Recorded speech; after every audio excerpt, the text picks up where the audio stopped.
on your screens right now, you can see visuals of Prime Minister Narendra Modi's 166-kilometer roadshow in Hyderabad. Just a few days to go for Telangana to go to polls, and Prime Minister Modi has been in the state all day today. He's made several speeches in certain rallies during the day. And now we see this mega roadshow of the Prime Minister. Hundreds of people gathered there, thousands in fact gathered. Next to him, I believe, is G. Kishan Reddy, Union Minister, next to the Prime Minister during his roadshow in Hyderabad, Telangana. My colleague Madhu Sharma also with us on the broadcast. Madhu, if you can take it away, if you can explain to our viewers what really is the plan of the Prime Minister in the next few hours.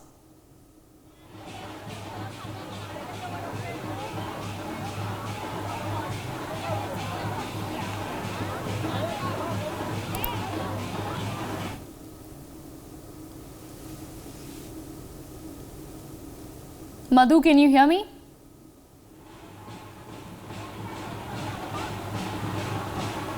Yes.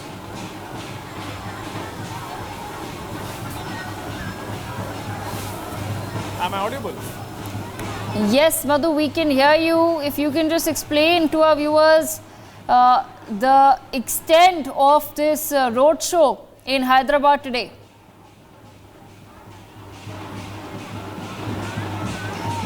Well, of course, see, right now we are here at YMCA Crossroad, where the Prime Minister will be reaching shortly. As of now, he has departed from the RTC Crossroad and he will be, reaching here in no time. We are already seeing his convoy reaching the venue, RTC Crossroad. So this is the first of a kind where the Prime Minister is taking out such a massive rally here in Hyderabad, in particularly Kachiguda and RTC Crossroad area. There are thousands of people who have gathered here just to see the Prime Minister Narendra Modi and take a glance of his, take a picture of his. We can see there are a lot of cameras here which are focused towards the Prime Minister, and also people are video calling their loved ones and showing that they are here watching the Prime Minister. When we had a word with the local, we had a word with the locals. They also said that we are here to see the Prime Minister and we are here to vote for the BJP is what people have said. We will also try and talk to a couple of civilians here who are already gathered. Ma'am, if you can tell us what is the kind of situation here in Telangana when it comes to BJP in power and Modi ji's roadshow here, how do you feel it? Very proud. Very proud. Ma'am, आप यहाँ पे कितनी देर से खड़ी हैं प्रधानमंत्री को देखने के लिए? देख लेते हैं बहुत more than 3 hours. We are standing here for more than 3 hours. आपको क्या लगता है बीजेपी की सरकार बनेगी? Yeah, exactly. BJP will form government here, and Modi is the only leader who will protect the Sanatana Dharma. So, ma'am, what do you think, ma'am? You're here to see the Prime Minister. This is the first of a kind where Prime Minister is coming to Hyderabad and taking out such a massive roadshow. What do you have to say? Very happy. Happy feeling. You are here, local civilian here. You reside in this locality. Yes. Have you ever seen such a big face coming to your streets and doing a roadshow? Proud of you.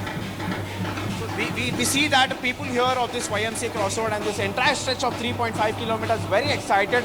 We'll go even more further and talk to people and see what kind of a josh the people are here having. So this is also said to be a landmark victory of Union Minister Kishan Reddy, which is a constituency in Lok Sabha constituency he won in earlier 2019. And you can see flags of Prime Minister Narendra Modi. We can see we see that Prime Minister Modi along with Krishna Madhiga, we see here, BC votes are being gathered. BC votes are being gathered by these community. Prime Minister has got all the Madhiga support, Madhiga community support. This community is apparently the second biggest community in Telugu-speaking states, which are Telangana and Andhra Pradesh. More than 40,000 people are there in alone southern part of the Telangana, and here there are a lot of other people here. We will try and talk to them. Sir, how do you feel you are seeing Prime Minister here doing a rally for the first time here in this locality?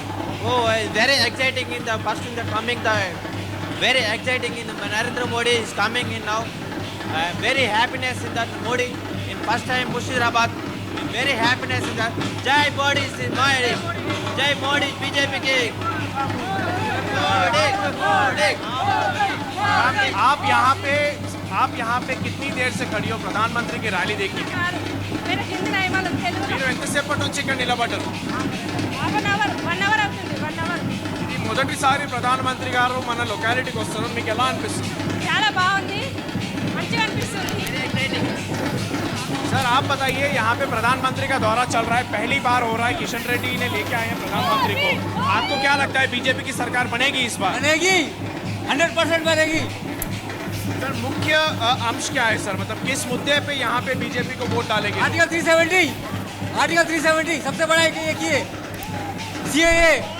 Hyderabad के जो वादे थे, चुनावी वादे, हैदराबाद के चुनावी वादे, वो आपको क्या कुछ मिल चुके हैं बीजेपी से? बस एक ही मोदी साहब ही कर सकते, वही कोई मैकाना नहीं कर सकता।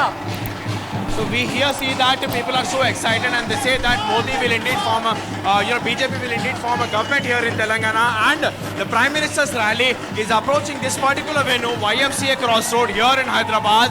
We see that thousands of people have gathered and dhol, band, dance and all. We see that Prime Minister Modi is arrived here. Prime Minister is here. People are trying to capture this very beautiful moment. People are waving at him. Prime Minister Narendra Modi is waving towards the people and welcoming their decision of coming to this rally. And we see Dr. K. Lakshman, BJP OBC Morcha President, and Union Minister G. Kishan Reddy beside the Prime Minister leading the rally to the front. Also, this one here is Modi wave here in Telangana, which is very clear that BJP will have the massive majority east.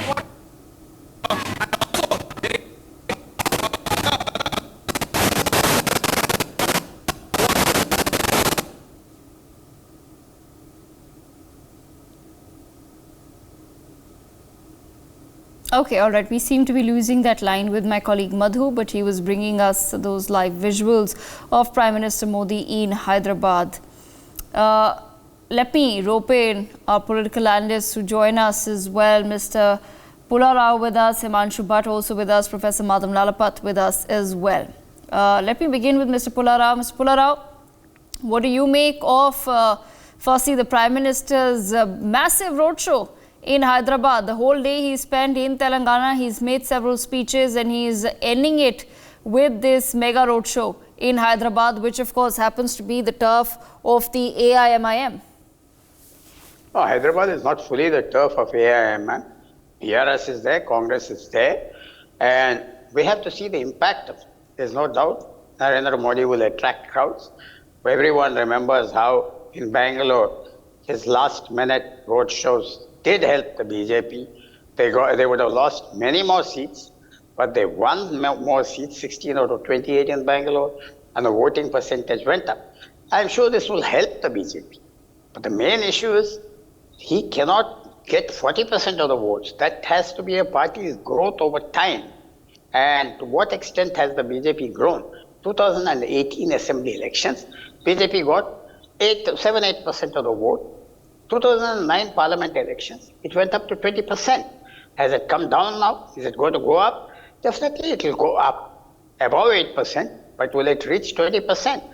If it reaches 20%, there will be an upset, in the sense other parties may not get majorities. The roadshow will be impactful, but will it be consequential? Will it overturn many seats? That's a doubt. It will increase the voting percentage. It will create excitement all over Telangana. And definitely in the last 15 days, the Prime Minister and Amit Shah have given a big fillip to the BJP campaign. They brought in many issues. They gave many solutions.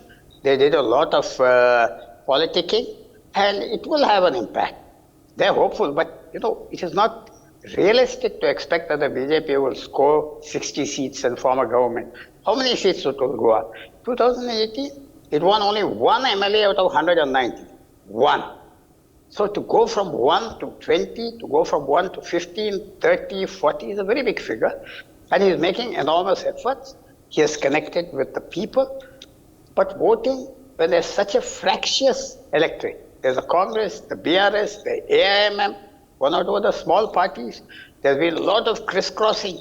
People went from this party to that party very freely in the last 6 months.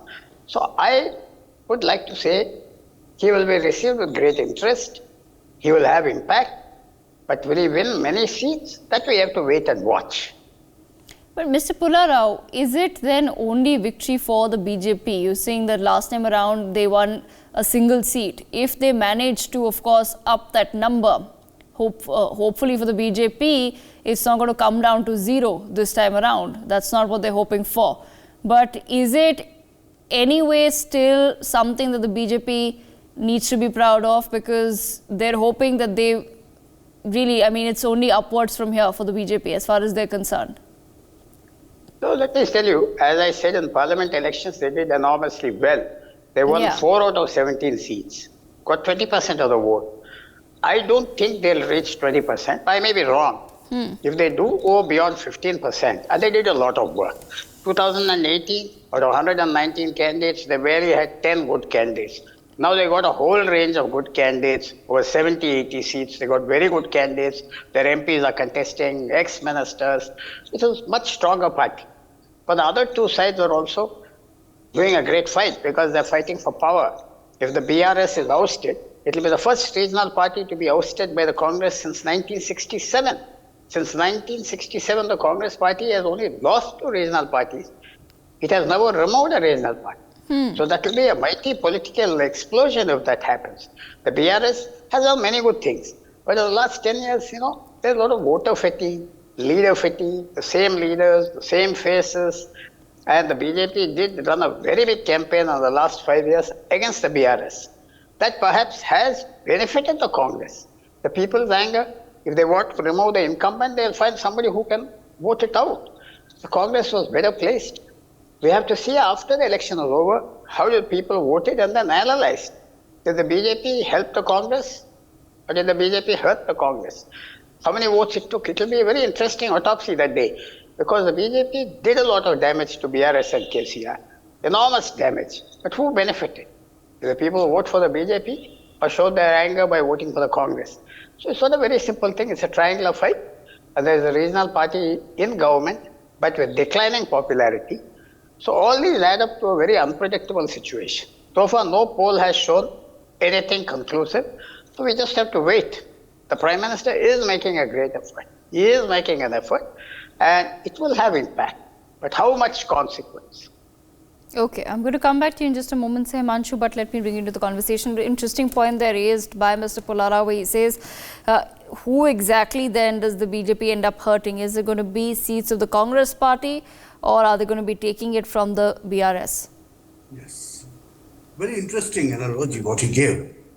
I would rather say, rather than hurting, what's going to happen is the emergence of BJP and people's faith towards Narendra Bhai Modi is going to make, these two parties weaker. In the eventuality, what might happen is, in a tri-cornered contest, always, nobody will come up with a majority. If that happens, it will be the biggest victory for the BJP. See, I am being practical and realistic. When I say, expecting a BJP government in Telangana at this time, no, sir. It's not going to happen. Even a staunch BJP follower, on a camera, he might say something. But otherwise, he will say, from 8%, if we progress to 20%, it's going to be good enough show, a big enough victory. And who is going to be responsible for that? Narendra Bhai Modi. His face is being circulated. And this has been the pattern from last 1.5, 2 years, as far as any poll-bound state is concerned. Be it in Gujarat, be it in Madhya Pradesh, be it in Rajasthan, be it in Karnataka also. By just doing a rally, by doing a road show, he covers 10-15 constituencies and makes an effect onto the surrounding 10-15 constituencies. So what happens is, the BJP core voter is galvanized. See, contrary to the Karnataka, what I find here is a very interesting thing. In Karnataka, the core BJP voter base was disinterested. To tell you very lightly and politely, they did not work. They made a lot of Twitter handles were working overnight and this and that and all. That we are ready with 3,000 booths and we are ready with that. But nothing of that happened. The end result we have seen. On one side, they lost a lot of Lingayat votes. On the other side, the minority consolidation resulted into 1.89% of the voter loss. See, Congress went up from 38% to 42%. BJP stayed where it was. So it was that core BJP voter that had voted, but had not worked for getting those extra, marginal votes. In Telangana, I find a little difference. The reason for that is, there is a lot of appeasement politics going on in other parties. KCR says, he will set up an IT park only for Muslims. What is he doing? Whose vote is he trying to garner? Will it, antagonize the other side? Yes, it will. And this is what probably can work, if worked properly. But this probably is a too short a time. I'm finding it, that Narendra Bhai and Amit Bhai are basically looking at 2024. They are preparing the ground. As they say, Telangana is the gateway for entry into South in a big way. We are talking of 139 seats of South India. How much can they get? Can they get 1/3? If they can get 1/3, they'll be rest assured with so many things. And that 1/3 will come from where? Karnataka, Telangana to an extent. And a bit, people might be surprised, but from Tamil Nadu. Because their political equations are getting muddled. So what I'm saying is these elections are going to be important for BJP to, cross that threshold level where the percentage of vote converts into seats. If they, cross that threshold level, they can hope for better things in 2024. That's what is my feeling. And they'll play a big spoiler for both the parties. Okay. Okay, all right. I'll come back to you in just a moment. Professor Nalapat, understanding your assessment of the situation on ground here, because like I said, is it only upwards for the BJP here? You've managed to just win one seat last time around. So no matter what the number is, as long as it's not one seat and it's more than that, can the BJP then claim some sort of a victory or say that, okay, we've actually managed to make inroads as far as Telangana is concerned? Well, I agree with Himanshu on 2 points. One is that, yes, 2024 is basically the main result that the whole country is waiting for. And this would be a preparation for 2024 and basically a laboratory to experiment and see which approach is successful. And I think there'll be a very careful analysis of the vote. That's the first point. The second point, of course, is the question of being a spoiler. In case, and here again I would agree, in case a situation is reached in which there is no single party with a majority, that the ruling party's majority is cut and it becomes a minority, and at the same time you have BJP and yes, of course, the Congress party, because the Congress party has got the benefit of being in the opposition. The ruling party has always got a little bit of a problem because the ruling party, but the Congress party is in the opposition. So from that point of view, in case the BJP emerges as the indispensable partner to form a majority government, then what is going to happen? Then what is the present ruling party going to do? I think that is a very, very important issue. And yes, if there is a hung parliament, there's definitely a victory for the BJP. The other point is that it is absolutely undisputed that so far as the Prime Minister is concerned, he is way ahead of any other national leader, of any other party. There's no question about it. And that is where 2024, in my view, if this will be a fairly, if I may say so, a straight contest between Prime Minister Modi and the others, and I think there's a huge gap between them. So from that point of view, even as Mr. Pullarao very correctly said, in Bangalore there was a substantial difference made because of the roadshow he had in Bangalore. Now this roadshow, I think, could make the difference between a majority win and a hung assembly.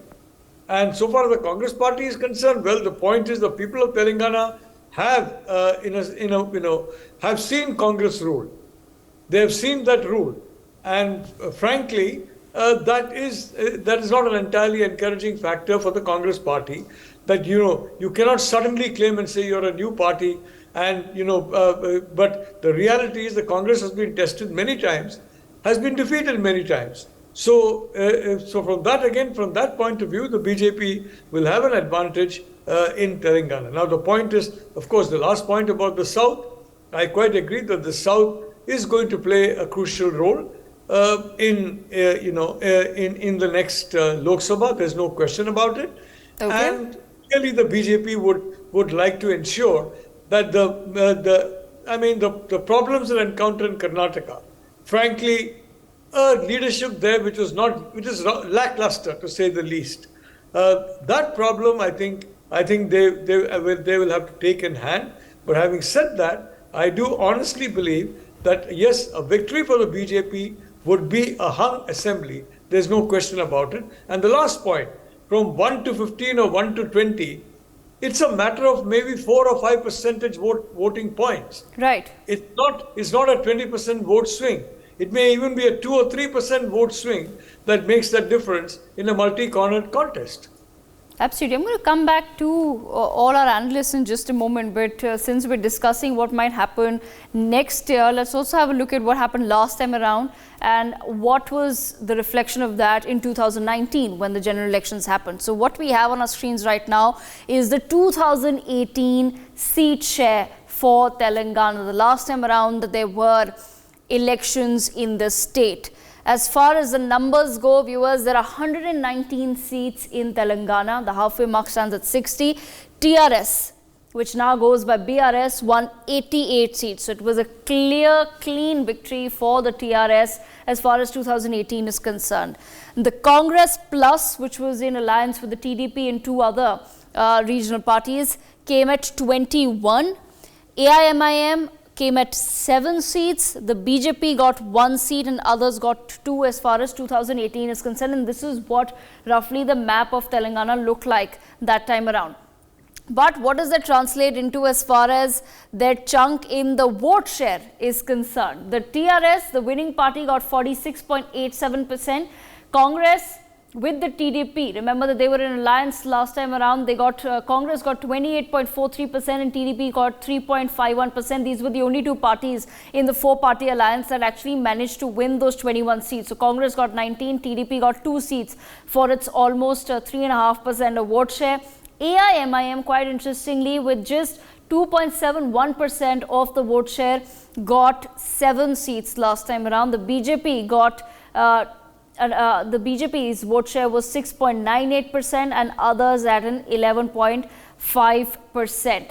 Let's look at what else we have for our viewers as far as the numbers for Telangana are concerned. But quite interestingly, let me bring in Himanshu Bhatt if I can on this point itself. Himanshu Bhatt, how does AIMIM's 2.7% vote share actually translate into the number of seats that they've actually managed to win? It's in a very small concentrated area. It's as simple as that. It may be in 10 or 12 seats, where AIMIM, has a big presence. And that voter chunk is within that vicinity of Hyderabad city and other places. Not city, but then, Hyderabad, Secunderabad and those areas. So, AIMIM is not going to have an effect. But what is going to have an effect is, it's something like this. In a state where you have a second largest majorities population amounting to 18-20%.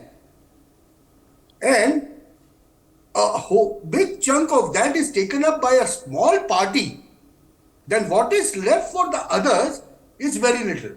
Yes.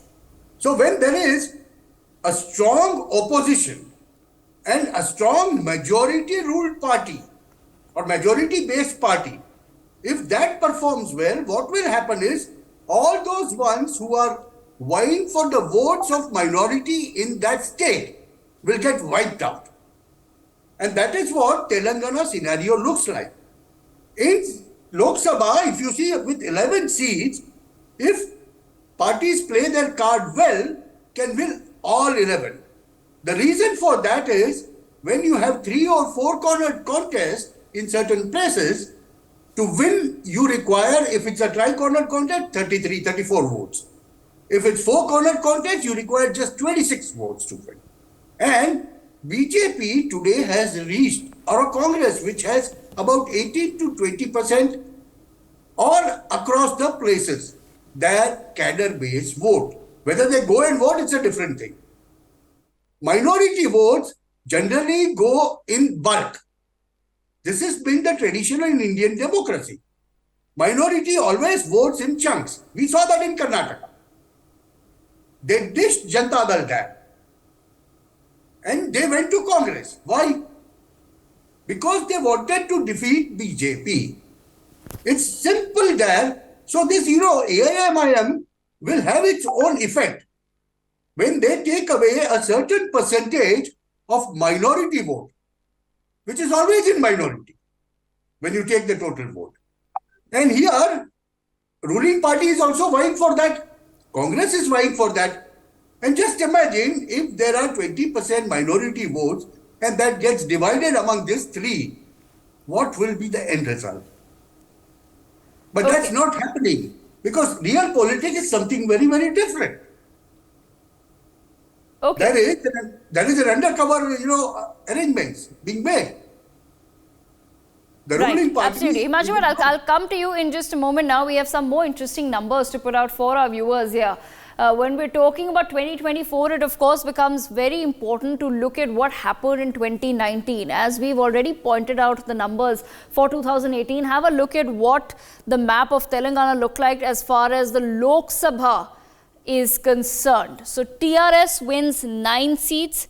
Congress party wins 3, AIMIM wins 1, which is Hyderabad, as we all know. So this is an Owaisi seat. BJP gets 4. So BJP winning 1 seat in 2018, as far as the assembly elections are concerned, actually managed to win most of North Telangana in 2019. So this orange part that you see right here is the BJP, the pink is TRS, and the blue here is Congress, and this little green spot right here, Hyderabad, is AIMIM. So this is what happened in 2019. Professor Nalapad, what do you think then changed in 1 year, or is it simply how we've discussed many a times that people end up voting differently when they're voting for an assembly election versus how they vote in the Lok Sabha? Devika, that's absolutely right. The fact is that a Lok Sabha election has its own dynamic. And let's face it, Prime Minister Narendra Modi is not going to resign the Prime Ministership and come as Chief Minister of Telangana or any other state. He is going to continue as the Prime Minister. And the voters know that. They are giving him a thumbs up. The voting percentage usually after a roadshow rises by about 3 or 4%. Which is fairly substantial actually in a multi-cornered contest. But the reality is where the national election is concerned, it is Prime Minister Modi who is going to be the prime contender. He is not the chief ministerial candidate. He is the prime ministerial candidate. And that added factor is, in my view, what explains this important result in Telangana, in which almost paradoxically, you just get 1 assembly seat and 4 Lok Sabha seats. Because here, you're voting, as Himanshu again correctly said, the BJP will probably never come to power, at least in that election in Telangana. Possibly this is, but the fact is that in Delhi, the BJP would be in power and Prime Minister Modi would continue as the Prime Minister were they to get a majority.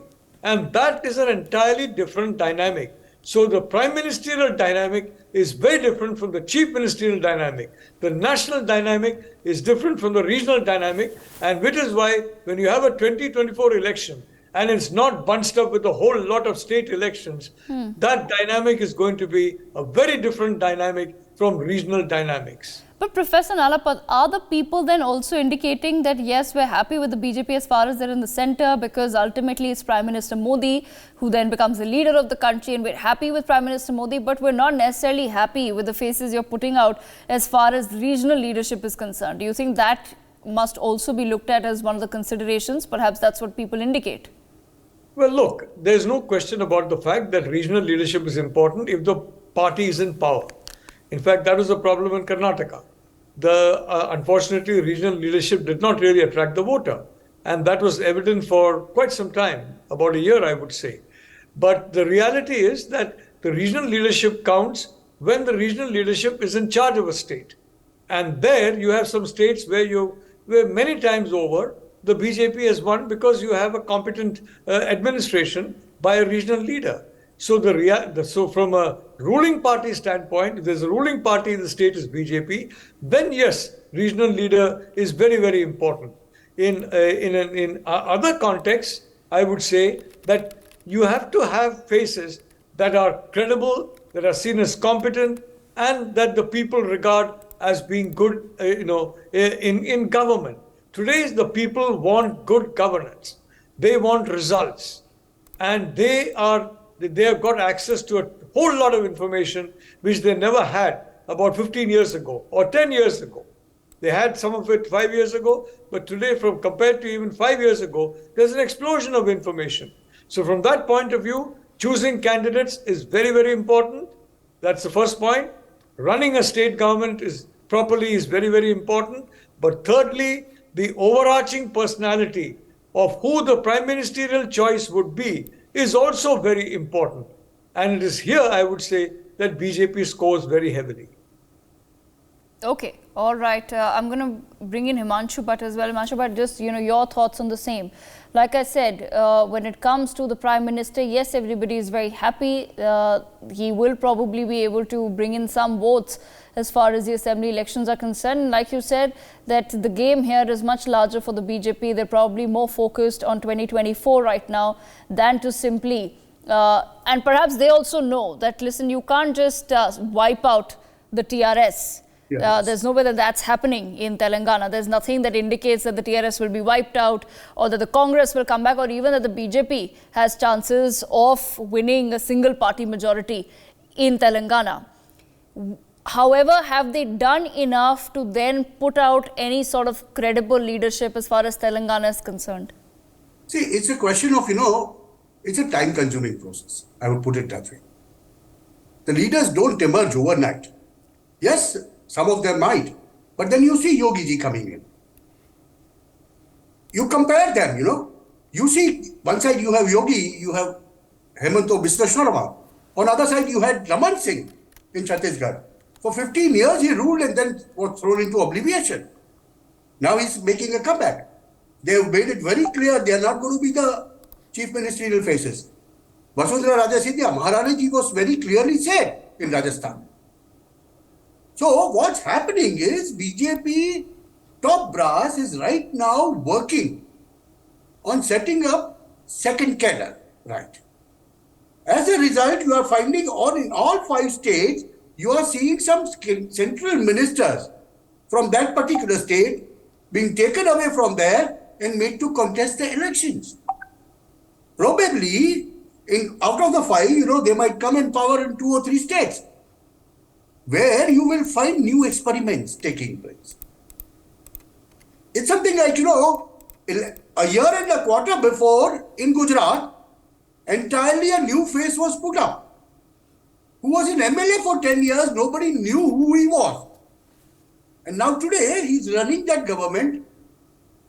Okay, whether he's going to be highly successful like Narendra Bhai or not, we don't know. But those experiments will take place. The Cadet 2 leadership will have to be established. And that you will see by this way, 3 or 4 years in central minister, as a central minister of state or some portfolio. Then coming to the state or being a chief minister in the state, taken to the center. Probably that will happen to Vasundhara Raje Scindia. I won't be surprised by that. She's offered a Lok Sabha ticket. So what I'm meaning to say is, it's very simple. Credible faces will emerge after a journey of a 5-10 year work. A proper work has to be done. So whether people say Sanjay Bandi will do this or that will do that, no. These are horses for the courses which are employed. This is the election time. But when it comes to real governance, people who can govern, I won't be surprised, in Rajasthan, despite so many, big names being put up, some unknown entity, like Rajavardhan Singh Rathore or someone comes up. Or in Madhya Pradesh, you might have someone very young and Shivraj Singh being taken to center. That can happen. The leadership emerges with the time. And when a party organization becomes strong in the state, what happens is the leaders for the organization emerge automatically. And there has to be a very organic process of a party's emergence in a state if the party wants to survive in that state for a longer period of time. I'm not talking of 5, 10, 15 years, I'm talking of 25, 30 years. And that I see happening somewhere in Tamil Nadu. That I see systematic attempt being made somewhere in Kerala today. Unfortunately, in Karnataka, they could not hold on because they did not have the people, or they could not trust the people. That is the way I put it. So, as far as Telangana is concerned, I foresee there are quite a few young chaps, young politicians who are ready to make their mark, but probably they will be in the Lok Sabha. Couple of them might be given ministries and made to work again. And then seen, and then, bring them to the state organization when the organization is big enough. Okay. That's the way I look. Okay, I'm going to step into a very, very short break, but on the other side, we come back and we discuss further on Telangana, very crucial elections just a few days from now. For more such videos, subscribe to the NewsX YouTube channel, hit the bell icon.